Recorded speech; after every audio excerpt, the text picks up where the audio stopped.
제목으로 말씀 좀 나누고자 합니다.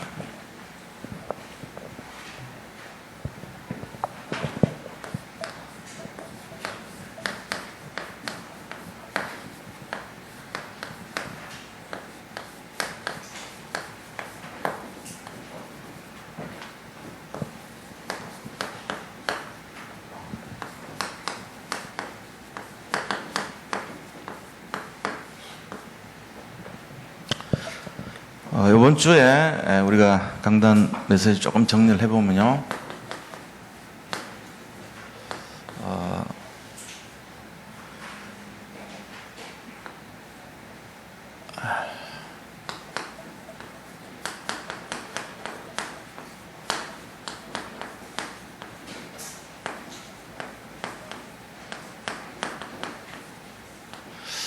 말씀 속에서 힘을 얻는 그런 우리 삶에 대해서 좀 나눴죠. 그래서 말씀으로 힘을 얻는 삶은 구원받은 자의 어떤 특징인데, 구원받은 자가 가진 특징 속에서 전제 조건이 될 때 이제 말씀이 역사하게 돼 있죠. 그래서 반드시 신앙생활 때 하나님으로부터 힘을 얻는 나름대로 방식이 있어야 된다는 겁니다. 그래서 그 가장 기본적인 것이 우리가 먼저 이해를 하려면은 구원받은 자의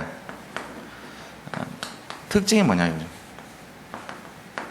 세 가지 특징을 제가 말씀드렸습니다만, 첫째는 복음에 대해서 아주 소망을 가져야 돼요. 그러니까 복음을 굉장히 이렇게 소원하고 복음을 중요시하게. 그 다음에 두 번째는 말씀에 역시 갈급하고 말씀에 대해서 반응을 하는 삶이 돼야 되겠죠. 그 다음에 역시 이제 기도에 대해서도 마찬가지입니다. 기도로 모든 것을 이렇게 할 수 있도록 요 세 가지가 복음과 말씀과 기도라는 요 중심의 삶이 돼야지 믿는 사람이라 할 수 있거든요. 여기에 대해서 아무런 감각이 없다 그러면 안 돼요. 그래서 어린아이들이 자꾸 먹을 것을 이렇게 반응을 하고 배가 고프면은 달라고 하는 그 행위가 울음이잖아요. 그런 것처럼 자기의 요구를 나타내야 된다는 거죠. 근데 만약에 그런 요구사항이 없다면 어떻게 되겠어요? 점점 몸이 말라가는 거죠. 그리고 궁극적으로는 이제 살 수가 없는 상태까지 이른다는 거예요.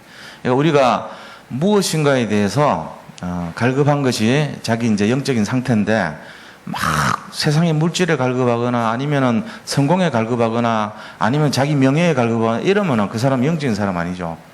굉장히 이렇게 육신적인 삶이라고 볼 수 있어요. 그런데 그것이 아니고 다 갈급하는 중심이 복음에 갈급하고 말씀에 갈급하고 하나님께 뭔가 이렇게 기도하면서 자기의 소원을 아뢰낼 수 있는 그 갈급함이 있다면은 이 사람은 구원받은 자의 특징이라는 거예요. 어떤 특징이냐? 영적인 특징이라는 거죠. 그게 특징이란 말이에요. 그게 없으면은 그분은 굉장히 힘들게 삽니다. 그렇게 볼 수 있죠. 그럼 두 번째는요. 그럼 말씀에 대해서요. 자, 말씀에 대해서는 힘을 얻어야 돼요. 우리가 말씀으로 힘을 얻기 위해서는 말씀이 어떤 건가를 이해를 해야 됩니다. 첫째는요. 말씀을 앙망하고 집중이잖아요. 앙망하는 자, 여호와를 앙망하는 자, 이 말은 하나님을 계속 집중하는 거죠. 집중하면은 그때 힘을 얻는다. 말씀에 집중하면은 힘을 주신다는 거예요. 그 다음에 두 번째는 뭐죠? 말씀은 우리가 영원히 변질되지 않아요. 말씀은 영원하다. 이거를 우리가 이해를 하고 있어야 돼요. 그러니까 다른 모든 거는 변질이 돼요. 이런 뭐 풀은 마르고 꽃은 시든다. 우리 여기 이 꽃 해놓은 거 보면요, 금요일 되면은 다 시들어버려요. 이게 여름 더울 때는 물이 이렇게 증발되고 이러니까 더 그래요. 그러나 말씀은 영원히 선다 그랬죠. 그래서 방황하던 사람도 다시 들어올 때 기준이 말씀을 잡으면 돼요. 과거나 현재나 미래나 변치 않아요. 늘 그게 기준점이 되면 되는 거예요. 말씀이 영원하다는 것이 그걸 근거로 기준점으로 삼을 수 있고 힘을 얻을 수 있는 근거가 되는 거예요. 또 말씀은 어떤 거냐? 우리의 모든 것을 변화시키는 힘이 있다는 거죠. 우리를 변화시키는, 무슨 변화냐 하면은 우리의 영과 혼, 육, 이 영혼육을 완전히 변화시킬 수 있는 것이 말씀이라는 거예요. 그러니까 우리가 말씀에 집중해야 되는 이유는 진짜 변화가 일어나고 그게 근거가 되고 기준이 되고 내 삶의 기준이 되고 변질되지 않고 또 거기에 집중하면은 반드시 성령께서 역사하셔서 힘을 주기 때문에 그래서 우리가 말씀에 집중을 해야 된다는 거예요. 자, 그러면은 세 번째는요. 그럼 이걸 우리가 이렇게 하는 방법은 구체적으로 뭐가 있겠냐는 거예요. 말씀에 힘을 얻는 방법이 있을 거 아닙니까? 내용적인 방법이에요. 자, 어떻게 세 방법이 있습니다. 세 가지 방법. 세 가지 방법인데 어떤 방법이냐면 첫째가 말씀 속에서 우리가 믿어야 돼요. 믿음이라는 방법을 늘 가지고 있어야 돼요. 믿음. 말씀을 믿지 않으면 그건 뭐 아무 의미가 없죠. 성경에 나오는 말씀만큼 황당한 게 없어요.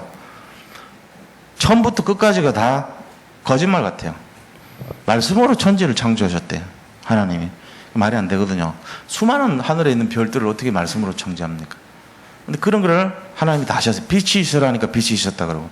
그 다음 또 뭡니까? 뭐 궁창, 하늘이 있으라니까 하늘이 만들어지고, 바다가 있으라니까 바다가 만들어지고, 거기에 식물이 있으라 그랬고, 동물이 있으라 그랬고, 이게 말이 안 돼요. 제일 첫 번째부터 엉터리예요, 전부 다. 거기다가 점점점 가면은 더 이상해요. 흙으로 빚어가지고 사람을 만들었대요. 말이 안 되는 내용이죠. 그 다음 거기 갈비뼈를 취해가지고 또 여자를 만들었대. 더 이상한 얘기죠. 그러면서 그 다음부터 계속 나오는 얘기마다 전부 희한한 얘기밖에 없어요. 그걸 어떻게 해요? 이 믿음이라는 근거가 없으면요, 성경만큼 엉터리책이 없죠. 이거는 소설도 아니고 무슨 이 픽션도 아니고 non-픽션도 아니고 이상한 거란 말이에요. 전부 다. 단 하나도 믿을 게 없어요. 홍해가 어떻게 갈라지고 처녀가 어떻게 애를 낳고 전부 믿을 거라고는 하나도 없어요. 어떻게 죽은 사람이 부활해가지고 십자가에 있던 죽은 사람이 부활해가지고 살아나고 말이 안 되는 내용만 전부 기록해 놓은 거예요. 그런데 이 방법이 뭐냐? 말씀을 믿어야 된다는 거예요. 이거 아니면은 하나도 우리가 여기 있는 게 의미가 없죠. 믿음 다음에 은혜를 받아야 돼. 은혜를. 말씀에 무조건 은혜를 받는 중심이 돼야 된다. 은혜가 임해야 돼. 말씀할 때. 세 번째는요, 이 말씀이 나한테 믿어지고 은혜가 될 수 있도록 우리는 간절한 마음으로 기도의 내용을 가지고 이 세 가지 방법을 가지고 말씀을 바라봐야 돼. 말씀 바라볼 때 그 말씀 잡고 기도하면서 말씀의 은혜를 받고 말씀을 믿음으로, 이거 안 되면 아무 역사 안 일어나요. 그거 돼야지 말씀에 힘을 얻는 삶이 돼요. 이게. 그래서 이런 내용들을 딱 그렇게 머리에 기억을 하시고, 왜 말씀에 힘을 얻어야 되냐? 우리가 이 세상 살기에 우리 스스로가 너무 힘들어요. 사실은 흑암이 너무 역사하고, 그래서 우리가 하나님의 도움을 받아야 되는데 하나님의 도움을 어떻게 받냐? 사실 말씀에서 힘을 얻으면 되거든요. 그러니까 이 내용을 가지고 이번 주 이렇게 말씀을 나눴습니다. 자, 그러면은 오늘 이제 함께 나눈 말씀은 사도 바울이 지금 그 감옥에, 로마 감옥에 갇혀 있거든요. 그러면서 빌립보에 있는 교회에다가 이제 편지를 쓴 거예요. 자, 그러면서 바울은 무슨 얘기를 했냐면은 눈이 좀 달랐다 이제 바울이. 그래서 바울이 뭐가 달랐냐면은 눈이 달랐다.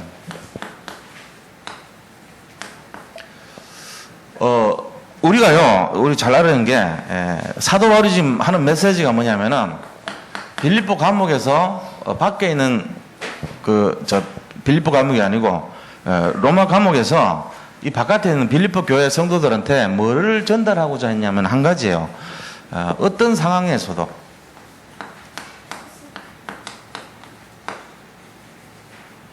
어떤 상황, 이게 이제 중요하죠.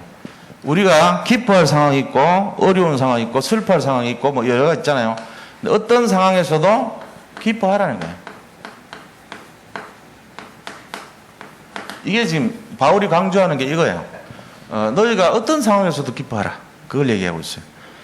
주로 이제 신앙 생활하는 분들이 어떤 상황에서도 기뻐하지 않잖아요. 힘든 상황 있으면 낙심하잖아요. 근데 이제 우리가 그래도 예수님 믿기 때문에 그 믿음으로 이제 어떤 상황에서도 흔들리지 않으려고 애를 쓰죠. 근데 기뻐하는 정도까지는 아니잖아요. 근데 사도 바울은 뭐라 하냐면은 어떤 상황에서도 기뻐하라 그러는 거예요.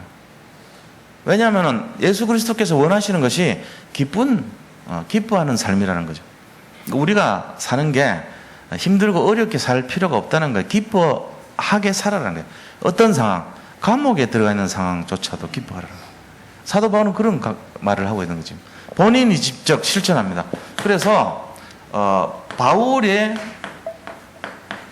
갖고 있는 영적인 시각, 이게 좀 다르죠. 바울이 갖고 있는 영적 시각은 일반 사람들하고 좀 달라요. 첫 번째 보면 오늘 12절에서 14절에 뭐라고 되어 있냐면은 이 지금 감옥에서 바깥 사람들에게 말을 하는 거예요.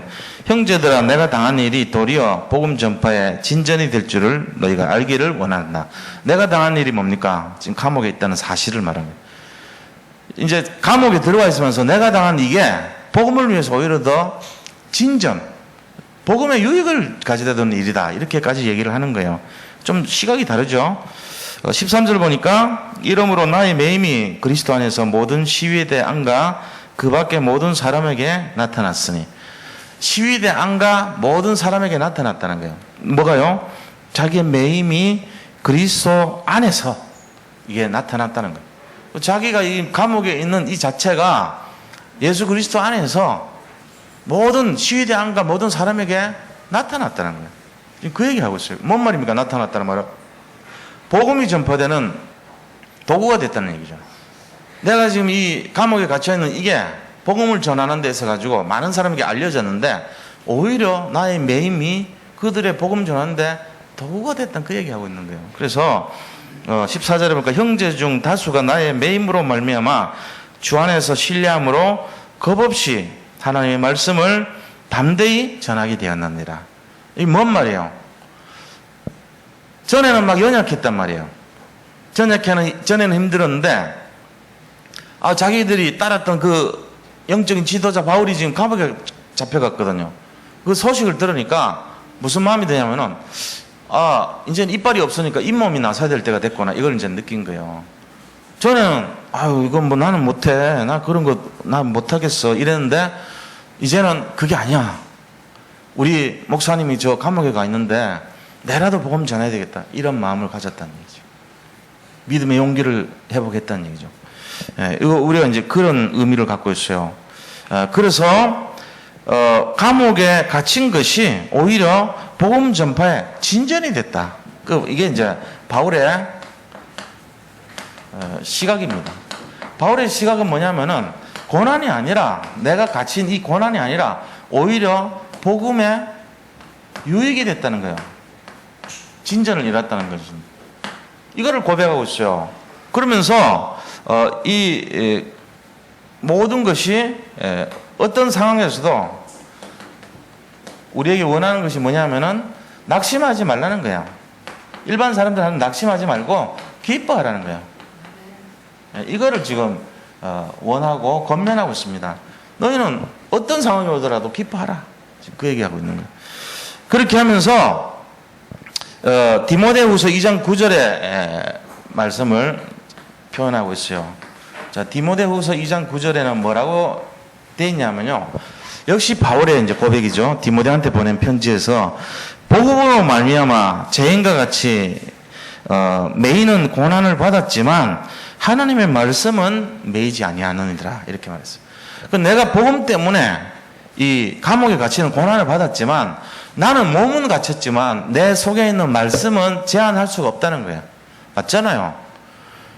우리가 우리 속에 있는 이 복음과 말씀을 어떻게 제한을 시키고 막을 수가 없죠. 그거는 나는 몸은 갇혀있지만 내 속에 있는 복음은 막을 수가 없잖아요. 그 얘기한 거예요. 디모데후서 2장 9절에.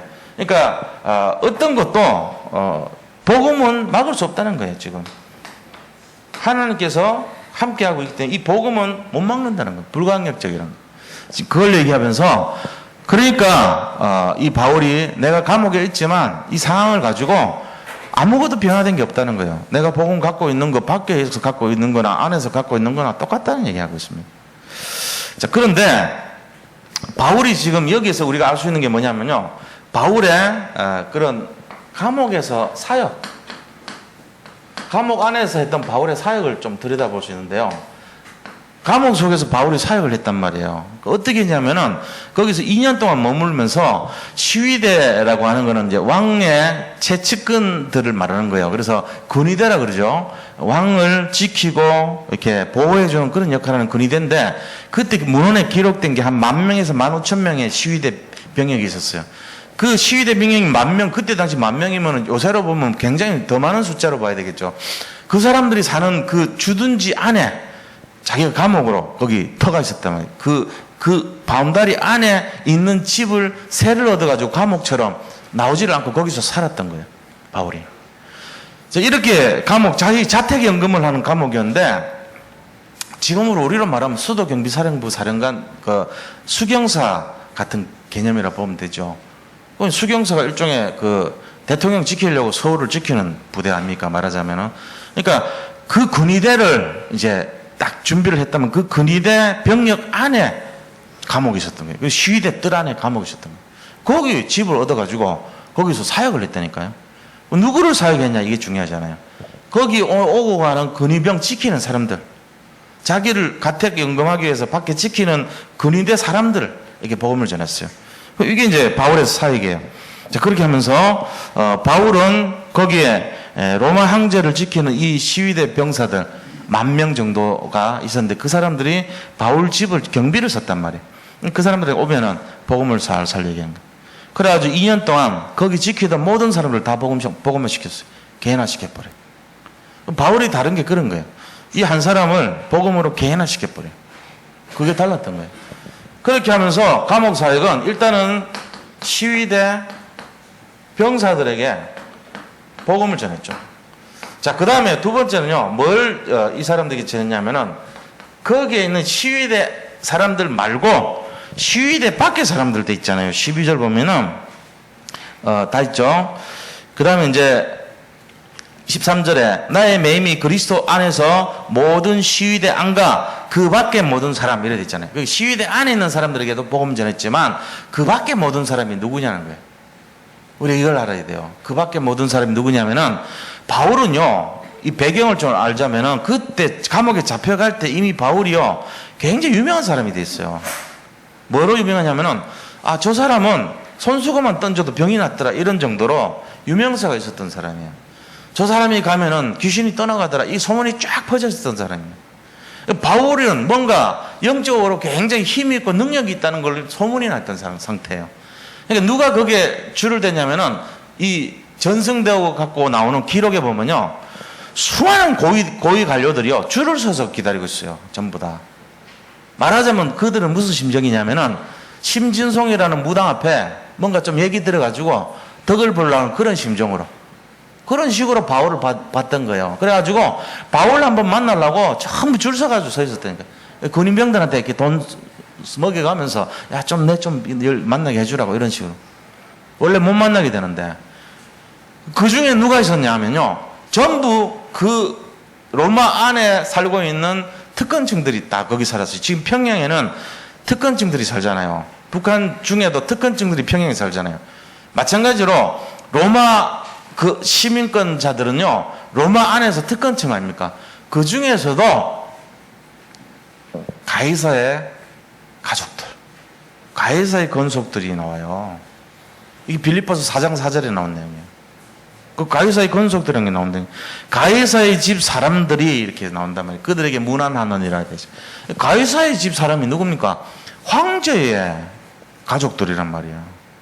황제 가족들이 지금 그 황제 가족이 연루되는 사람들 중에 백 써가지고 줄로 뭔가 좀 덕 좀 보려고 서 있는 사람 중에 당연히 제일 이 수준이죠. 그죠? 내가 오늘 예를 들면은 황제 누구의 사촌 누군데 내 바울이라는 사람 좀 만나야 되니까 길 열어라 이러면은 그거 비켜주지 안 비켜주겠어요? 그런 일이 일어났던 거예요. 그게 바로 가이사의 친척 이런 사람들입니다. 그 다음에 고관 이런 사람들이 사도 바울 만나려고 줄로 서 있었던 거예요. 그때 당시. 그러니까 거기 있던 병사들은 이 사람 유명하구나 해갖고 전부 복음 들어보고 아멘하고 영접 다 했다니까. 전부. 한 사람도 빠짐없이 자기 지켰던 사람 다 영접시켰다고 됐잖아요. 바울 사역은요 되어진 사역이지. 그 누가 했겠어요? 하나님이 하신 거지. 성령이 하신 거지. 바울이 막 복음 전하고 그렇게 안 했어요. 자기들이 와가지고 제발 좀 뭔가 좋은 말씀 들려주세요. 복 받는다는 거 알고 있으니까. 그런 사역이었단 말이에요. 우리가 이걸 잘 생각해 봐야 돼요. 우리가 지금 하려고 하는 이 사명자들 제가 지금 세우는 그 일을 열쇠가 뭐냐면요. 내가 가서 전하는 게 아닙니다. 하나님이 나한테 되게 만드는 사역을 하자는 거죠. 그런 사역이 일어나야 돼요. 저절로 되어지는 사역. 그럼 내가 이미 복음으로 진짜로 깊숙이 결론 나버리면 사람들이 뭔가 저기 뭐가 있구나 답을 찾고 그 답에 의해서 자꾸 들으려고 가는 그런 사역이 돼야 돼요. 그게 아니고 제발 좀 들어주세요. 전화해가지고 와주세요. 수요일날 예배 좀 참여해주세요. 이건 아닙니다.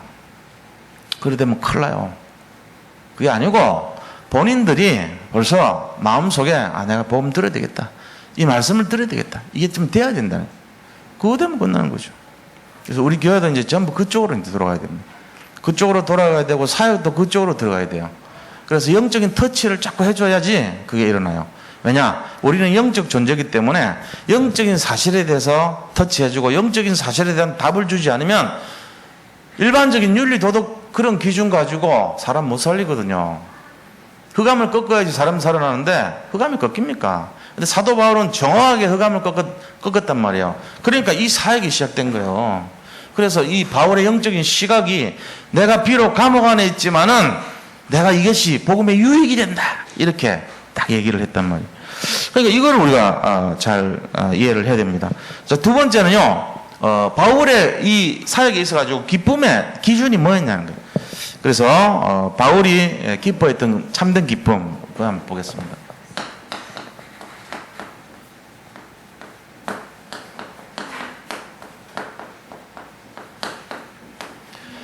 자, 바울의 참 기쁨. 지금 감옥에 들어갔다 그러니까 15절에서 17절 보세요. 두 가지 부류의 전도자가 나와요. 15절부터 17절 보겠습니다. 어떤 이들은 투기와 분쟁으로, 어떤 이들은 착한 뜻으로 그리스도를 전파하니. 이제 이 두 부류가 나온 거예요.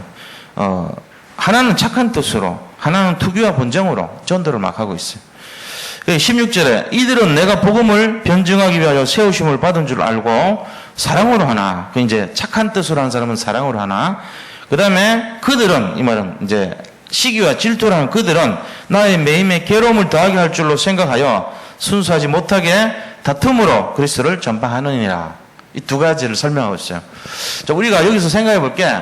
바울이 지금 말하는 복음 전하는 내용이요. 15절에서 17절 보면은 두 부류의 전도자의 모습이 나오죠. 첫째는 뭐를 하면은 착한 뜻으로 전하는 전도자. 두 번째는요, 시기와 분쟁, 시기와 질투. 요걸로 전하는 부류. 이렇게 두 가지 나온 거예요. 다시 말하면은 착한 뜻으로 복음을 전한 전도자들은 누구냐 하면은 바울이 세운 로마의 교회를 세웠어요, 바울이. 그 로마 교회의 성도들이에요. 바울이 자기들하고 복음 전하다가 잡혀갔으니까 나라도 이제 복음 전해야 되겠다는 그 착한 뜻으로 막 복음을 전하기 시작했던 거예요. 전에는 연약했던 사람이 다시 이렇게 자기가 해야 되겠다고 결단을 하고 이제 이런 식으로 막 세워지는 거거든요. 그런데 시기와 질투 이런 마음으로 분쟁으로 투기와 분쟁 이걸로 전도하는 사람들은 평상시에 사도 바울에 대해서요 경쟁심을 가지고 있었던 그런 사람이에요. 사도 바울의 복음 전하는 게 자기들하고 비교가 안 되거든요. 예를 들면 그러니까 자기들이 감히 저 바울처럼 흉내를 못 냈는데 저 사람이 감옥에 들어갔단 말이에요. 그러니까는 뭔 마음이 드냐면은 이제는요 바울이 잡혀갔구나. 우리가 그럼 이제까지 우리도 나름대로 복음을 전했는데 이 기회를 마련을 해서 우리 저 경쟁 상대가 잡혀갔으니까 우리가 복음을 진짜로 한번 전해봐야 되겠다. 바울보다 더 우위에 가야지 이런 마음으로. 그래서 우리가 복음을 더 잘 전하는 게 증거가 되면은 바울은 더 괴로울 거야 이런 마음. 그런 마음으로 전했다는 얘기예요 지금. 그러니까 이 사람들이 정상적인 좋은 의미의 전도자가 아니죠. 어떻게 보면은 뭐가 있습니까? 굉장히 강한 자존심을 갖고 전한 사람들. 그리고 바울이 복음 전한 거에 대해서 늘 눌려서 살았던 사람이죠. 바울의 사역에 대해서 나는 그렇게는 못해. 나는 저 사람보다는 부족한 거 투성이야 하면서 투기와 분쟁을 가지고 늘 눌리고 쫓겨다니고 그렇게 못하는 거에 대해 가지고 정말로 비참함을 느끼고 이랬던 사람이란 말이에요. 자기 마음 구석에는 뭐가 있냐면은 나는 왜 그렇게 사역이 안 될까? 나는 왜 이런 부족한 사람일까? 이런 거에 대한 눌림이 늘 있었던 사람이에요. 그 자존심이 굉장히 강하고 열등감이 강한 그런 사람이었죠. 그런 사람이니까 바울이 이번에 이 기회 됐을 때 우리가 바울보다 더 훌륭한 전도자의 모습을 드러내서 명예를 회복하자 이런 동기란 말이에요. 좋은 동기가 아니에요 이게. 그런데 이런 상황 속에서 경쟁 의식 가지고 평상시 질투를 하고 이런 연약한 그런 중심이었던 이 사람들, 이런 사람들에 대해서 바울이 뭐라고 얘기합니까? 바울은 달라요. 18절 보세요.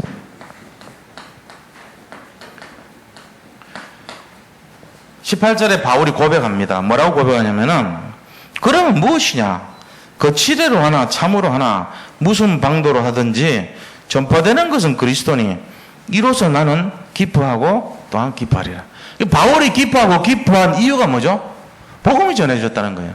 저 사람들이 뭐 경쟁 상대로 나를 해가지고 막 더 열심히 전하든지 말든지 그런 건 상관없다는 거예요.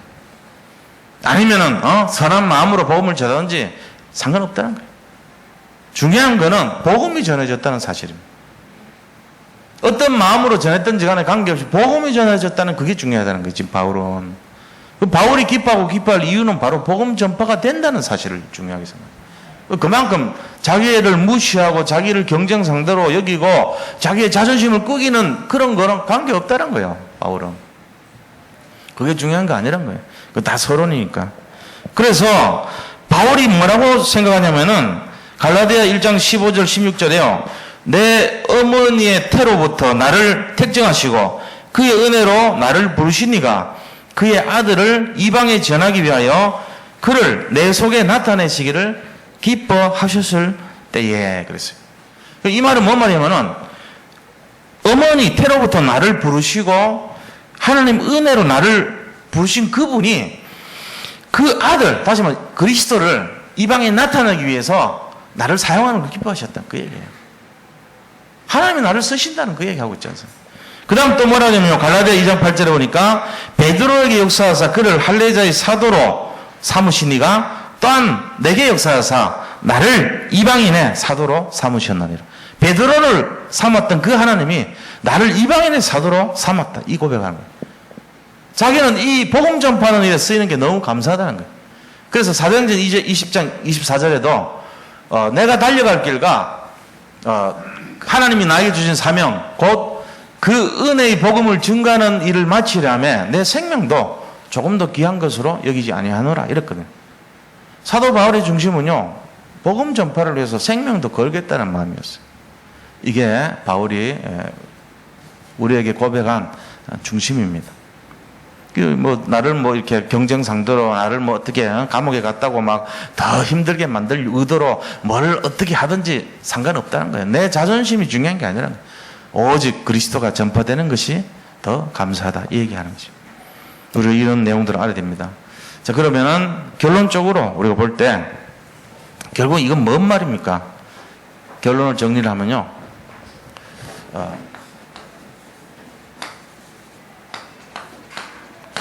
그렇습니다. 그렇습니다. 영적인 그릇을 키우자는 거예요. 복음을 전하기 위해서는 우리가 이 세상에서 세상의 어떤 그런 관계나 세상의 어떤 내용이나 이런 거 가지고 너무 연연해가지고 그릇을 조그맣게 그렇게 한정지는 그런 수준이 되면 안 된다는 거예요.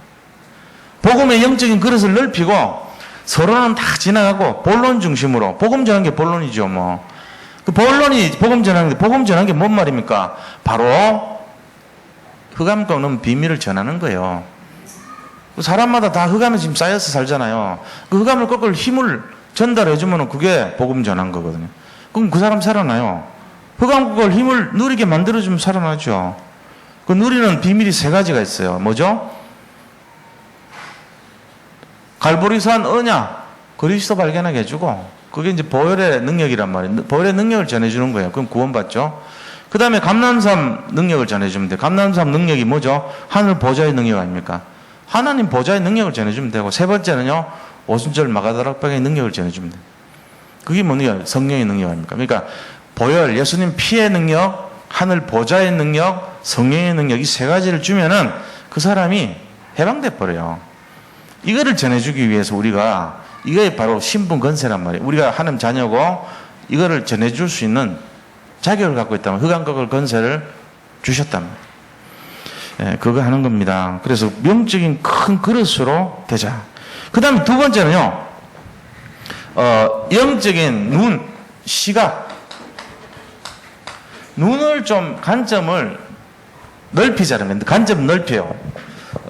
어떤 회사에 이제 어려움이 와가지고, 큰 직원들을 모아놓고는, 이제 사장님이 앞에 얘기를 합니다. 이렇게 얘기해.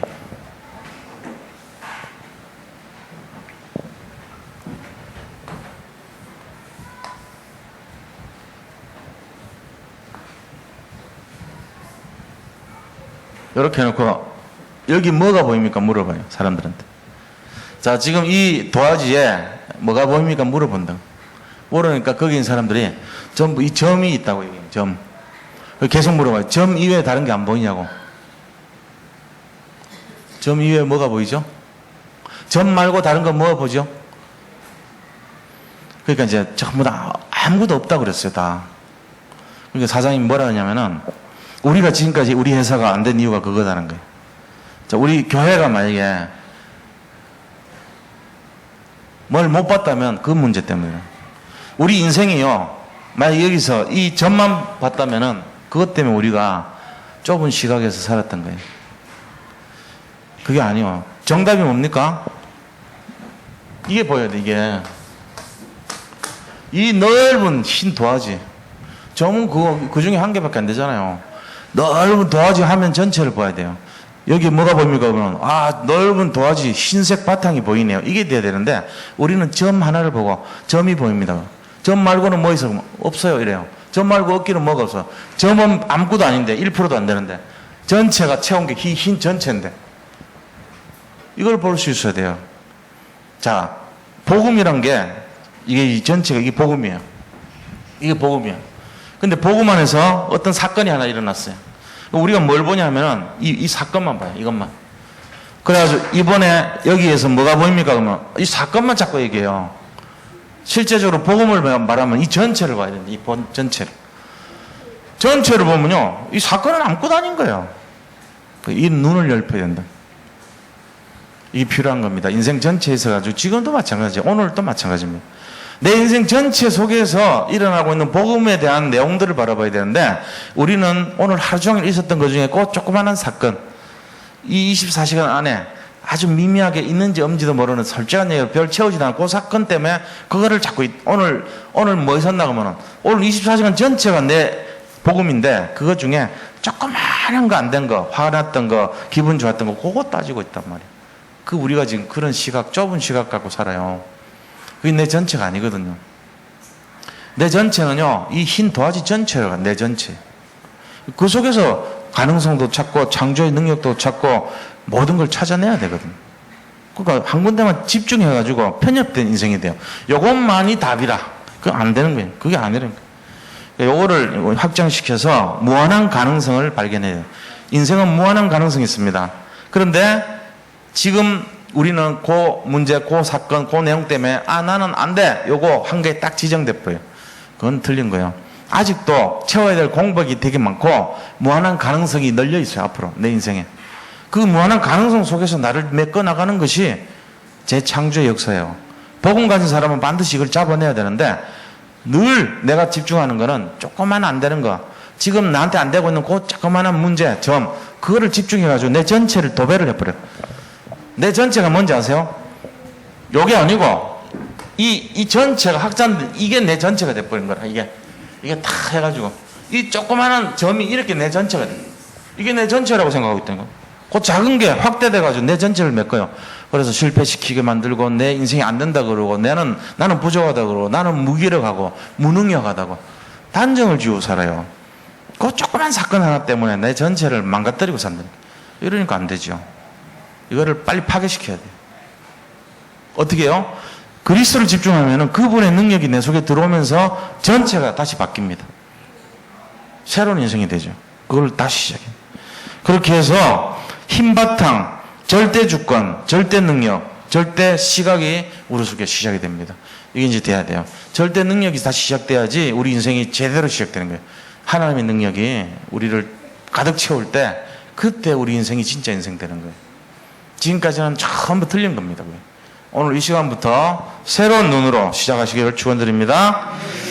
그래서 우리가 잡아야 될 것이 뭐냐? 하나님의 시각에서 절대적인 하나님의 주권을 잡는 그 시각에서 시작해야 돼요.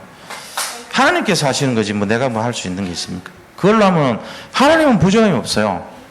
하나님은 완전하시기 때문에 하나님이 나와 함께 하시면 저나 세상에 어떤 성공한 성공자나 솔직한 얘기로 차이가 없어요. 똑같아요. 하나님을 같이 공유한다면 그분이나 저랑 같은 거예요. 나는 실패자가 아니고 나는 더 이상 낙심할 이유가 없는 사람이 되는 거죠. 그런 관점을 가지고 새롭게 시작해야 돼요. 그러니까 우리 도화지가 얼마나 많이 남아있습니까? 내일이란 하루 24시간 빈 도화지 공간을 내가 채우는데 기대를 만땅하고 나가야죠. 1440분이 기다리고 있는데 내가 그 1440분을 어떻게 멋있게 채워나갈 것인가? 절대적인 능력을 가지고 채워나가면 되죠. 걱정할 게 하나도 없어요. 그 절대적인 능력만 갖고 채워나가면 하루 사이에도요 엄청난 일이 시작돼요. 근데 그거를 우리가 지난 살아온 세월 동안에 실패 안 된 거 그거 가지고 끄집어내가지고 그거를 자꾸 채워나가고 그게 단주하는데 천만의 말씀이에요. 그거 버려야 됩니다. 예수 믿는 사람들은 언제든지 새롭게 시작할 수 있습니다. 무한한 능력 속에 우리가 들어가는 걸 믿으시기 바랍니다. 우리 같이 한번 받은 말씀 생각하면서 합심해서 기도하도록 하겠습니다. 하나님 감사합니다. 오늘 주신 말씀처럼 정말 아버지 이 시대에 바울이 기뻐하고 기뻐할 이유를 우리가 발견하게 하고 복음 때문에 기뻐하고 복음이 전파되는 것 때문에 기뻐하며 아버지 이것을 위해서 영적인 그릇을 준비하고 정말로 우리 자신들이 영적인 눈을 넓혀서 아버지 무한대 하나님의 능력이 우리의 삶 속에서 새롭게 시작될 수 있도록 주님께서 함께하여 주옵소서. 주님이 주신 모든 것을 누리는 삶이 되게 하시고 정말로 최고 영광을 누리는 인생이 되게 축복하여 주시옵소서. 모든 영광을 주께 돌려옵고 살아계신 예수 그리스도 이름으로 기도드립니다. 아멘. 이 시간 우리 165장 찬송 드리면서 준비하신 헌금 드리도록 하겠습니다.